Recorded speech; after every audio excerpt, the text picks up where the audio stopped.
Streaming now, this is the Wood TV Live Desk.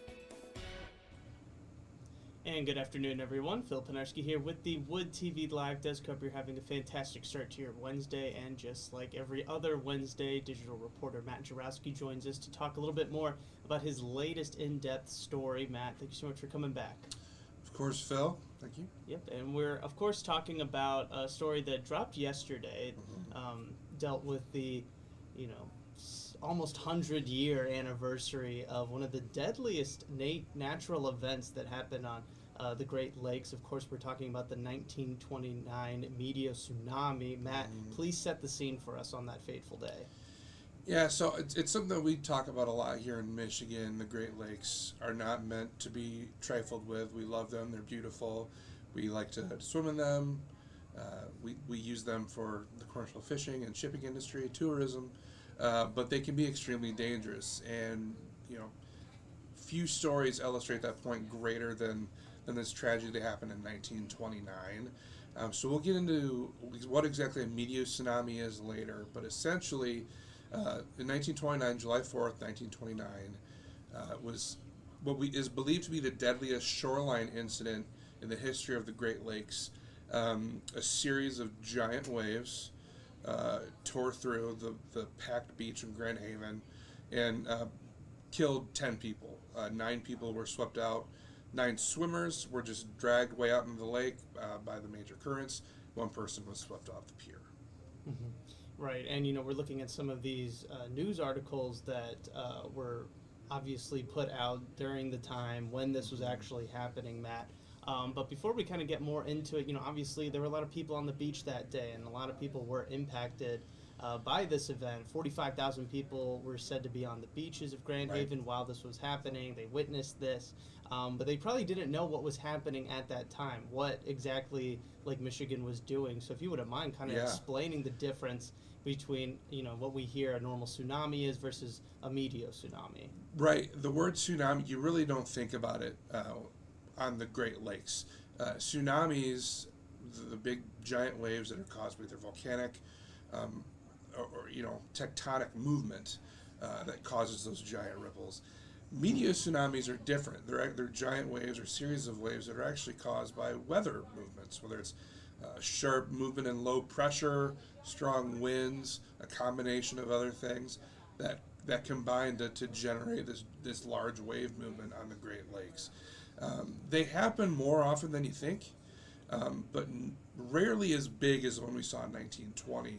The largest wave that came through, there were a series of waves that came through in 1929. One of them measuring around 20 feet, which is absolutely huge for the Great Lakes.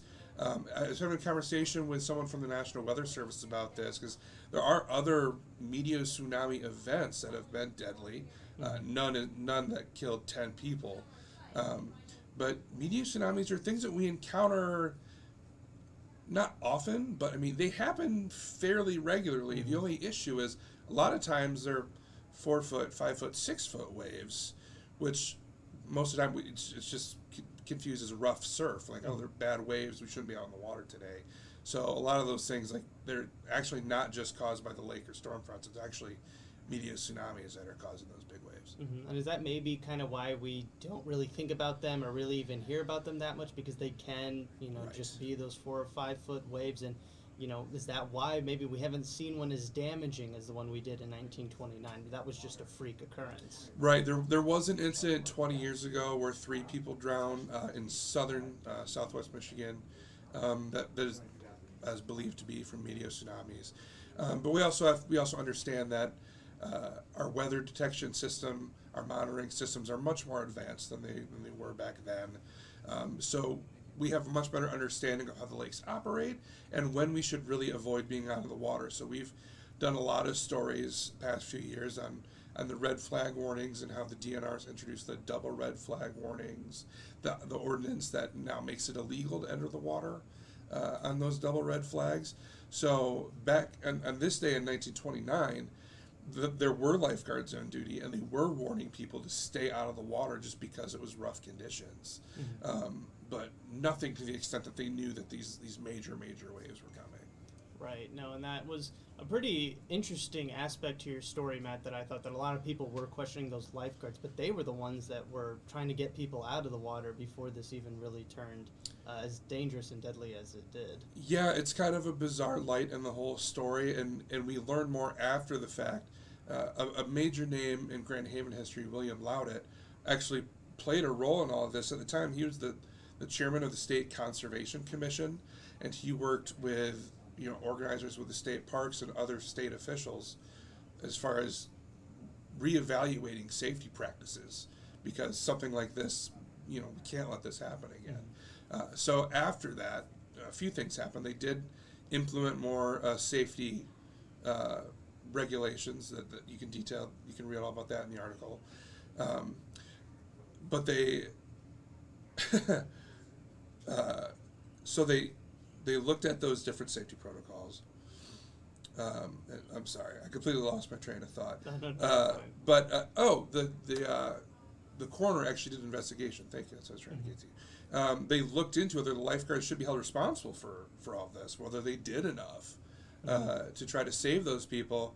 And the investigations came back that there wasn't really anything the lifeguards could do, and it's really just a tragic accident. Right, absolutely. And Matt, is that something that kind of stood out to you when researching the story and putting it all together? Typically when we do these conversations, I love to know what your big takeaway is from this story. So I guess, what is your big takeaway from reporting on something like this? Yeah, obviously it's interesting to learn these stories, especially one that kind of just cements what we already know, and that Lake Michigan, as beautiful as it is, can be really dangerous, and we have to be mindful of things. There's a reason why state parks have the rules in place that they do. So that was definitely one thing to take out of this, and then also really just the fact that we don't see this stuff nearly as often. It's not because it's not happening. Certainly we don't see 20-foot waves on Lake Michigan very often, but because we have meteorologists like here at Storm Team 8 and others that are paying attention to this stuff and making sure that word gets out, alerting people really when to avoid those conditions. Right. Now, this would go really well in conjunction to the weather special Storm Team 8 put together a couple of weeks ago regarding the dangerous waters and really just how to stay safe when people are heading out to the beaches this summer. Absolutely. Matt, again, thanks for stopping by as always. I want to remind everybody, though, that if you're still interested or you haven't gotten the chance to check out Matt's latest story, highly encourage you to do so. You can find it right now on our website, woodtv.com. You can read more about that event back in 1929 and also learn a little bit more about the differences between tsunamis and meteotsunamis. Matt, once again, thank you so much for stopping by the live desk. Anytime. Talk to you soon. Yep. See you next week. And I want to thank everybody else for tuning into this latest edition of the Wood TV Live Desk. I'm Phil Penarski, and we hope you have a great rest of your day.